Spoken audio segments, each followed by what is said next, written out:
एक दो उदाहरण से मैं मेरी बात और से स्पष्ट करता हूँ। अंग्रेज गए तो जाने के समय उन्होंने 34,735 कानून इस देश में छोड़े जो उन्होंने कभी भारत को गुलाम बनाने के लिए बनाए थे। अंग्रेजों का एक तरीका था कि भारत को गुलाम बनाना है तो एक तरीका तो ये है कि सीधे मारो पीटो और लूटो और उनको गुलाम बना के रखो ताकत से। एक तरीका ये है कि मारना पीटना और लूटना हर समय संभव नहीं होता तो कानून बनाकर गुलाम बना के रखो। तो अंग्रेजों ने शुरू के 100 साल तक तो यही किया कि मारा पीटा भारतवासियों को और सीधे उनकी लूटपाट की और डरा के धमका के गुलाम बना के रखा। लेकिन 100 साल से ज्यादा इस काम को वो चला नहीं पाए तो फिर उन्होंने दूसरा रास्ता निकाला कि कानून बना के भारतवासियों को लूटो पीटो मारो और इनको कब्जे में करके रखो। तो कानून बनाए उन्होंने और जो कानून बनाए वो सबके सब कानून आजादी के 63 साल के बाद भी चल रहे हैं। मैं उदाहरण से बताता हूँ। अंग्रेजों ने एक कानून बनाया भारत के क्रांतिकारियों पर अत्याचार करने के लिए, मारने के लिए, पीटने के लिए, क्रांतिकारियों को दबा कर रखने के लिए, और उस कानून का नाम रखा उन्होंने इंडियन पुलिस एक्ट, भारतीय पुलिस अधिनियम। अब कानून में लिखा है इंडियन, लेकिन उसमें भारतीय कुछ नहीं है, वो सब इंग्लिश है, अंग्रेजियत वाला कानून है। अंग्रेजों ने दुनिया के जिन जिन देशों को गुलाम बनाया, जैसे आयरलैंड को गुलाम बनाया, जैसे स्कॉटलैंड को गुलाम बनाया, जैसे न्यू साउथ वेल्स को गुलाम बनाया, अफ्रीका को गुलाम बनाया, इंडोनेशिया मलेशिया को गुलाम बनाया, चीन को बनाया, जापान को बनाया, दुनिया के 51 देशों को अंग्रेजों ने सीधे गुलाम बनाया। तो जिन जिन देशों को गुलाम बनाया वहाँ के नागरिकों पर अत्याचार करने के लिए उन्होंने पुलिस बनाई और उस पुलिस के कानून बनाए। वही उन्होंने भारत में किया। सन 1860 में इंडियन पुलिस एक्ट नाम का एक कानून बना दिया। इस कानून को बनाने का जो इतिहास था वो 2-3 वाक्यों में मैं कहना चाहूंगा। 1857 में क्रांति हो गई पूरे भारत में, आप सभी जानते हैं, और अंग्रेजों के खिलाफ इतनी बड़ी क्रांति कभी हुई नहीं थी इस देश में। भारत में 350 स्थानों पर अंग्रेजी सरकार को क्रांतिकारियों ने उखाड़ के फेंक दिया। 350 जिले थे भारत के जो अंग्रेजों की गुलामी से आजाद हो गए। झांसी आजाद हुआ, सतारा आजाद हुआ, पुणे आजाद हुआ, मुंबई आजाद हुआ, ऐसे 350 जिले भारत के आजाद हो गए। और इस क्रांति की लड़ाई में 1857 में 3,64,000 अंग्रेज मारे गए और भारतवासियों ने उनको गर्दन काट के मारा था। ऐसे नहीं मारा था, तलवारों से काटा, हथियों से काटा, गणासों से काटा, कुल्हाड़ी से काटा, क्योंकि भारतवासी इतने गुस्से में थे 1857 में अंग्रेजों के खिलाफ कि वैसे तो भारतवासी चींटी को मारना भी पाप समझते हैं, चींटी को मारना भी हिंसा समझते हैं, लेकिन उन भारतवासियों में इतना गुस्सा था, इतना क्रोध था कि उन्होंने अंग्रेजों को गर्दन से काट दिया। और महिलाओं ने ये काम किए थे, खाली पुरुषों ने नहीं किए थे। कुंवर सिंह जी की कहानी तो आप सभी जानते हैं। अंग्रेजों के खिलाफ जो मोर्चा उन्होंने संभाला था पटना में, आरा में, जब तक कुंवर सिंह जिंदा थे अंग्रेजों की सेना की पांव नहीं पड़े पूरे पटना और आरा के इलाके में। अपनी फौज की ताकत से वो लड़ते रहे थे और वो 1857 के हमारे देश के अमर शहीदों में उनकी गिनती होती है। और उनकी फौज में, उनकी सेना में सबसे हैरान करने वाली बात ये थी कि जितने पुरुष थे उतनी महिलाएं थी उनकी सेना में। महिला और पुरुषों की संख्या बराबर थी और महिलाएं भी उतनी दक्ष थी कि जो बंदूक से गोलियां चलाती थी अंग्रेजों के ऊपर। ऐसे बहादुर लोग इस देश की 1857 की लड़ाई में 7,32,000 थे, एक दो नहीं थे। भारत में उत्तर में जाओ, दक्षिण में जाओ, पूर्व में जाओ, पश्चिम में जाओ, हर जगह ये लड़ाई चल रही थी। नाना साहब पेशवा ने लड़ाई शुरू जरूर की थी, लेकिन नाना साहब पेशवा की लड़ाई 7,32,000 क्रांतिकारियों की लड़ाई बन गई थी और पूरे भारत में 3,64,000 अंग्रेजों को क्रांतिकारियों ने मार डाला था, खत्म कर दिया था। अंग्रेजों की सरकार खत्म हो गई थी। तब अंग्रेजों की संसद में इस बात पर चर्चा हुई कि आगे भारत को फिर से गुलाम बनाना हो तो क्या करना चाहिए।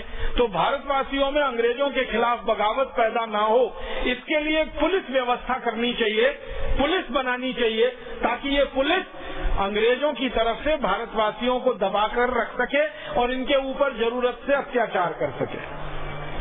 1860 के पहले इस देश में अंग्रेजों की पुलिस नहीं थी, अंग्रेजों की सेना थी, उनकी मिलिट्री थी।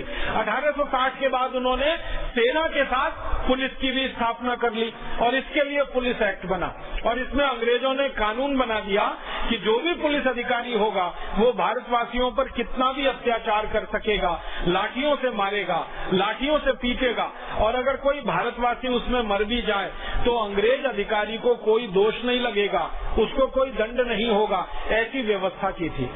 इसको अंग्रेजी भाषा में कहा जाता है राइट टू ऑफेंस।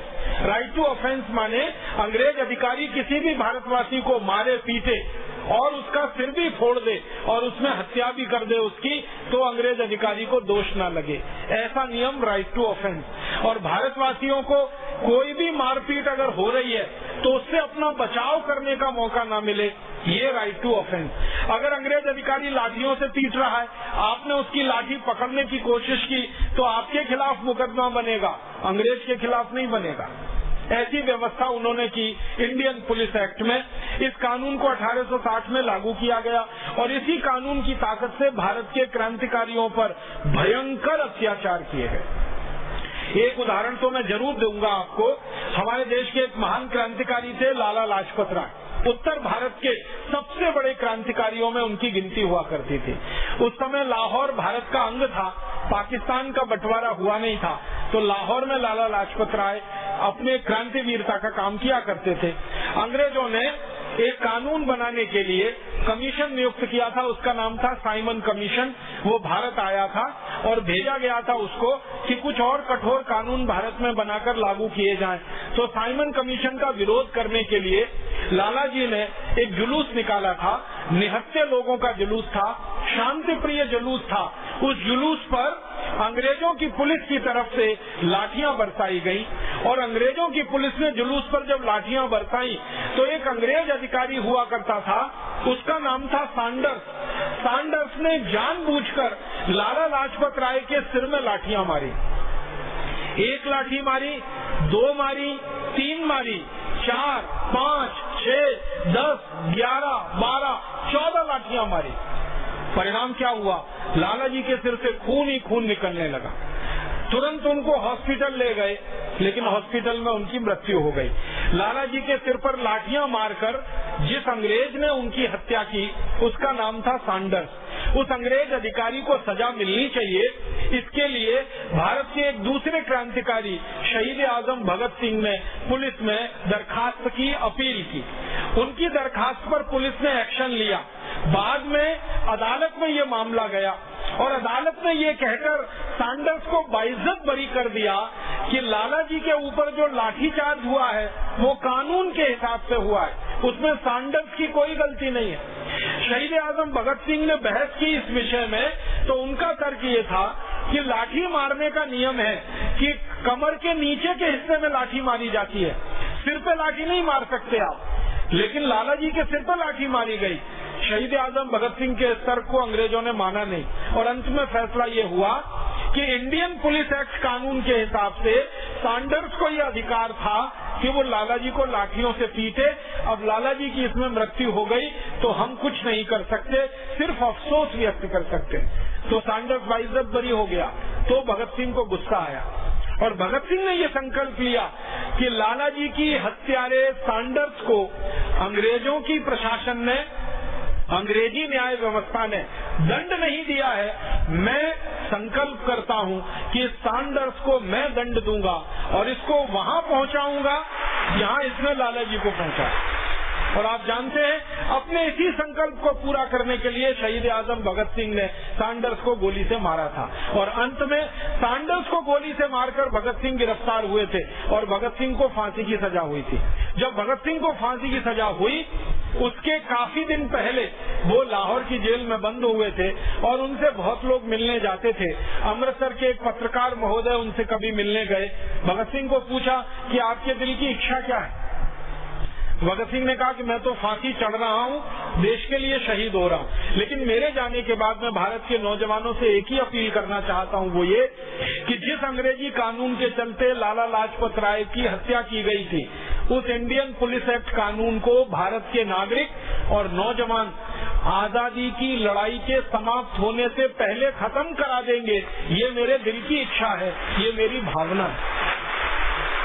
जिस इंडियन पुलिस एक्ट के कारण शहीद आजम भगत सिंह को फांसी हुई, जिस इंडियन पुलिस एक्ट के कारण हमारे देश के अमर क्रांतिकारी लाला लाजपत राय जी की हत्या की गई, दुर्भाग्य हम सबका ये है कि वो इंडियन पुलिस एक्ट का कानून अभी आजादी मिलने के 63 साल के बाद भी इस देश में चल रहा है, वैसे का वैसा ही चल रहा है। जिस तरह से अंग्रेज पुलिस भारतवासियों पर लाठियों से वार करती थी, उसी तरह से आज की पुलिस भारतवासियों पर लाठियों से वार करती है। आपने अक्सर टीवी में समाचार सुना होगा, कई बार अखबारों में पढ़ा होगा, पुलिस ने लाठी चार्ज किया। ऐसे ही लाठी चार्ज होता है जैसे अंग्रेजों के जमाने में होता। कभी किसानों के ऊपर होता है, कभी मजदूरों के ऊपर होता है, कभी कारीगरों के ऊपर होता है। कभी कभी तो अफसोस है इस बात का कि अंधे लोगों पर पुलिस का लाठी चार्ज होता है, लूले लंगड़े लोगों पर पुलिस का लाठीचार्ज होता है, शरीर से विकलांग लोगों के ऊपर पुलिस का लाठीचार्ज होता है। कई बार मैंने टेलीविजन पर मेरी आंखों से देखा है कि किसान पानी के लिए कोई अपना जुलूस कर रहे हैं, धरना कर रहे हैं, प्रदर्शन कर रहे हैं, पानी मांगने वाले किसानों के ऊपर गोलियां चलाई जाती हैं और किसान उसमें मारे जाते हैं। अपनी जमीन को बचाने वाले किसानों के ऊपर गोलियां चलाई जाती हैं, किसान उसमें मारे जाते हैं। पीने का पानी मांगना कोई जुर्म है क्या? अपने खेतों के लिए पानी की व्यवस्था की मांग करना कोई जुर्म है क्या? कोई अपराध है क्या? जिसके लिए पुलिस इतनी बड़ी सजा देती है कि किसानों को गोलियों से मार देती है, लाठियां मार मार के उनको लूलुहान कर देती है। अभी थोड़े दिन पहले हमने देखा दिल्ली में गन्ने का भाव किसानों को उचित मिलना चाहिए, क्योंकि चीनी का भाव बहुत बढ़ गया है, तो गन्ने का भाव बढ़ना चाहिए। चीनी अभी 40 रुपए किलो बिक रही है, 13 रुपए किलो की चीनी 40 रुपए किलो हो गई। तो किसानों ने कहा कि हमारा 125 रुपए क्विंटल का गन्ना 280 रुपए क्विंटल खरीदा जाना चाहिए। इसके लिए दिल्ली में एक धरना हुआ, प्रदर्शन हुआ। पुलिस ने लाठियां मार मार के किसानों की कमर तोड़ दी, उनके हाथ पैर तोड़ दी। पता नहीं कितने किसानों को हड्डियां टूटी हैं, कितनों को प्लास्टर चढ़े। ऐसा हमेशा होता रहता है। कारण क्या है? पुलिस के पास वही हथियार है जो अंग्रेजों की पुलिस के पास था, और उस हथियार का नाम है इंडियन पुलिस एक्ट। उसी के आधार पर पुलिस आज भी अत्याचार करती है और निर्दोष नागरिकों को मारती है, पीटती है, उनको लहूलुहान करती है। बंगाल में एक छोटा सा गांव है नंदीग्राम। नंदीग्राम की कहानी आप सबको मालूम है। जबरदस्ती किसानों से जमीन छीनकर विदेशी कंपनियों को बेचने वाली वहां की सरकार के खिलाफ किसानों ने एक मोर्चा खोला था। बंगाल की पुलिस ने इतनी गोलियां चलाई थी कि 20 किसान नंदीग्राम में एक दिन में मार डाले उन्होंने। और जिन किसानों की पत्नियों, बहनों और बेटियों ने उस आंदोलन में भाग लिया अपनी जमीन बचाने के लिए, बंगाल की पुलिस ने उनके ऊपर इतनी बर्बरता ढाई कि माताओं, बहनों, बेटियों से बलात्कार किए उन्होंने। नंदीग्राम की रिपोर्ट सारे देश को शर्म से डुबो देने के लिए काफी है। हमारे देश में आजादी के 63 साल के बाद भी हमारी पुलिस वैसे ही अत्याचार करे माँ, बहन, बेटियों पर जैसे कभी अंग्रेजों की पुलिस किया करती थी। तो हम कैसे कहें कि हमारा देश स्वतंत्र हो गया है? कैसे कहें कि हम स्वाधीन हो गए? मुझे तो बहुत दिल में इस बात के लिए क्रोध आता है कि शहीद आजम भगत सिंह को हम कौन सी श्रद्धांजलि अर्पित करें, लाला लाजपत राय को हम कौन से श्रद्धा सुमन अर्पित करें। उनको हम ये कहें कि लाला लाजपत राय जी, आपकी हत्या जिस अंग्रेजी कानून के चलते हुई थी, आजादी के 63 साल के बाद भी उस कानून को हम बदल नहीं पाए। शहीद आजम भगत सिंह को हम ये कहें कि जिस कानून के चलते आपने फांसी का फंदा चूमा था, अपनी पूरी भरी जवानी को देश पर लुटा दिया था, उस अंग्रेजी कानून के खिलाफ अभी तक हम कोई सफल लड़ाई नहीं लड़ पाए, उस अंग्रेजी कानून को हम खत्म नहीं करा पाए, समाप्त नहीं करा पाए। ये बहुत